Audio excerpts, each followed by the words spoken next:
Good day mga kabiyahe, nandito naman tayo ngayon sa San Fernando, Pampanga at pupunta tayo sa may Sanggupsalan sa may Marisol, no? Susunduin muna natin dito yung nanay at tatay tsaka kapatid ko. Intro muna tayo. Okay guys, so nandito kami ngayon dito sa may Samgyup Nyomot sa may Angeles City, Marisol, Pampanga. Okay, so pasok tayo. So yun na nga no guys, yung kapatid ko siya yung nag-intro. Shoutout nga pala sa kapatid ko, si Jorge Rivera. So nga pala guys, so nandito kami ngayon para kumain tayo ng samgyupsal. Dito natin matitikman yung affordable pero masarap na samgyupsalan dito sa may Pampanga. Tara, anyway, so ngayon birthday pala ni Utol. Bigyan naman ba? Happy birthday! Thank you! So ngayon kakain tayo dito guys. Tingnan natin. Ay naku! Ay daddy! Hi vlog! At ito nga mga kabiyahe, tingnan nyo naman yung gamit nila dito. Ang dami-dami kasi napupuno daw talaga to. At shoutout nga pala kay ate. Yan yung server namin dyan ngayong gabi. At hindi na kami nagpatumpik-tumpik pa. Yan na nga, sinimulan na namin ditong kumain. Yan si Mrs. Oh, busy na sa pagluluto ng mga baka tsaka baboy. Ito lang yung special roll nila na baka. Guys, may nakita natin sa video. Grabe, napakasarap naman talaga dito. Subukan nyo nang pumunta dito. Wag na kayong mag-atubili. Malapit lang siya. Pagpasok nyo sa 7-Eleven sa may Marisol, kumaliwa kayo, tapos kumanan kayo, tapos bahala na kayo magtanong. So yan nga, no, pinaikot ko muna yung camera dyan para sa mga bata. Tingnan nyo sila, chill lang sila. At ang kinain lang naman nila dyan is puro ramen lang. Kasi manghang daw yung sanggupsal. Si Yan lang kumain dyan, ako si Gogoy tsaka si Jepoy. Pati nga pala si Sia, ayan no, si Jonah, si Yan, si Jesus, tsaka si Zoe, tsaka si Kuya Aki. Ayan, kain lang sila ng kain dyan. Ayan na nga, dahil sobrang tagal namin dito, binilisan ko na yung video para hindi na tayo magtagal. Maraming salamat nga pala sa panonood. At shoutout nga pala ulit kay Jepoy. Happy birthday sa'yo kapatid. Happy birthday to you. At ayan na nga, siyan yun, pinagugupit na yung mga bakat, baboy. Ako naman ang kumukuha ng mga naluluto. Grabe naman yun, oh. Siyempre, biglang ng tatay ko, yung kapatid ko, tuloy na kuha ng dahon doon. Ayan na nga, nagpicture na rin yung si Ate Anjan. Ayan, zoom natin konti. Ayan, pagkatapos yung mag-picture, nagpa-picture siya kasi wala siya sa picture. Anyway, shoutout din pala doon sa bayaw namin na si Kathleen. Pinachat natin siya kaso hindi siya nag-reply dito. So next time sasama natin sila. Wala kasi kaming plano dito, biglaan lang to.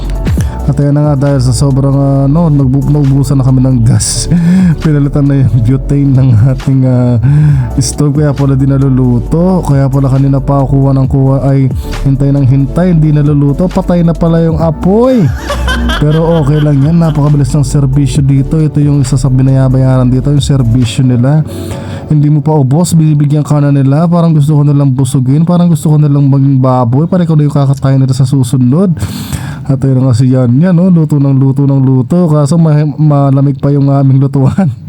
Gawa nga nang namatay na nga. At ayan na nga, sinalang na niya yung mga baka dyan. Tuloy-tuloy lang natin tong video na to mga kaibigan, mga kabiyahe. At ayan na nga, oh, yung inassist na nila yung mga bata. Nagbigay na naman ng bagong ramen. Grabe, nakatag-anim na ramen yata sila dyan. Dito nga pala guys, unlimited lahat, no? Pag unli pork 499, pag 399 yata, tapos 299 yung unli pork, yung unli beef 499. Parang ganoon yata yung presyuhan. Basta bahala na sa presyuhan. Importante masaya yung pamilya. At ayan na nga, luto si yan dyan. At ako'y gutom na at wala pa rin naluluto kasi kakabukas nga lang ng apoy namin dyan. Ayan, dire-diretso lang tayo. Grabe, tingnan nyo, hindi pa ito ubos yung niluluto namin. Binigyan na naman kami. Shoutout nga pala sa may-ari ng restaurant na to.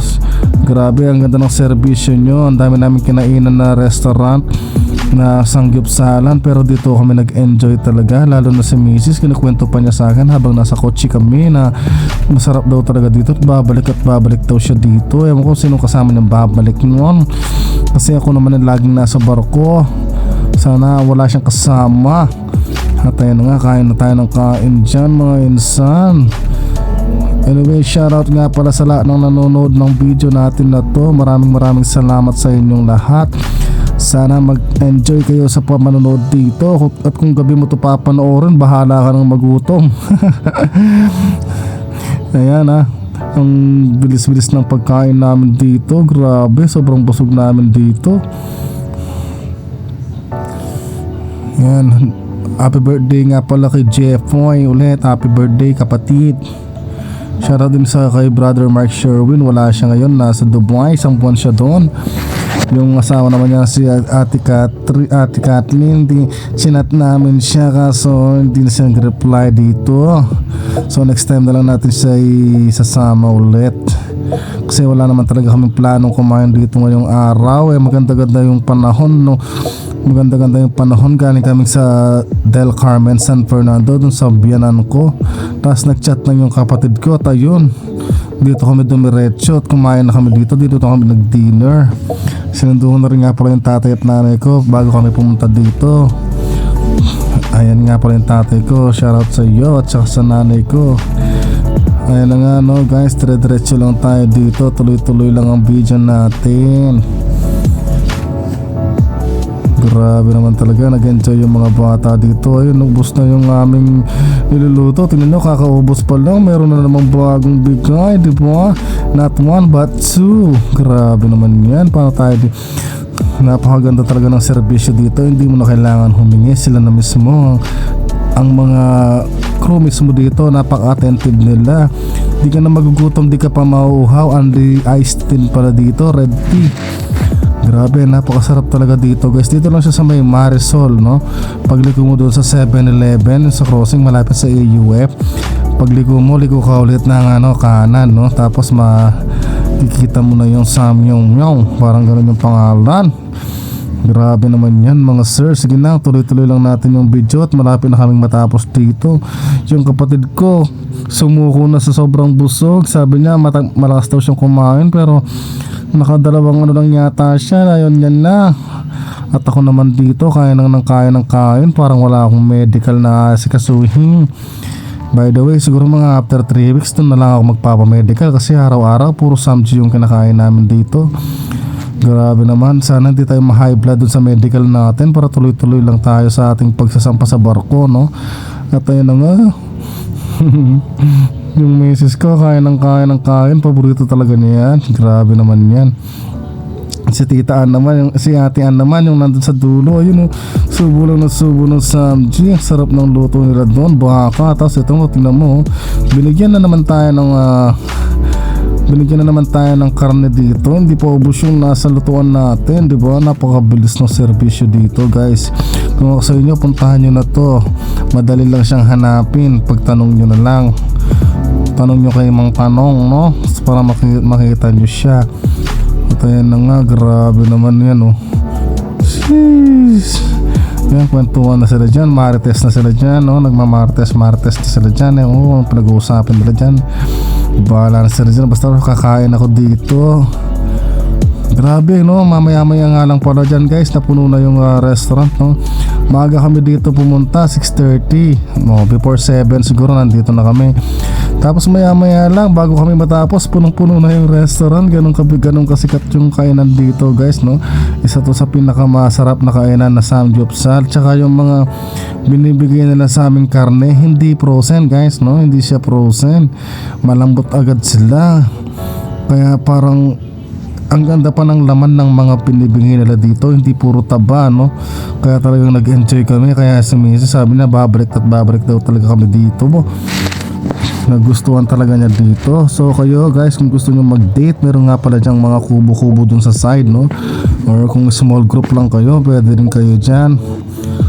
Basta pwede kayong kumuha ng pagkain dyan. Basta wag kayong magtitira. Nakakahiya naman kung magtitira tayo, kung kukuha tayo ng mga pagkain na hindi natin mauubos, di ba? So yan, hanggang dito na lang muna yung aking voiceover. At ako'y napapagod na. Mag-exit na rin kami dito at nandarin yung kapatid ko. So, nung bisa akong punta kayo mo gini aking Marisol. Marisol ang ina City, Pampanga. Alright. Sobrang yaman, sobra kamulan. So, let's Let's go!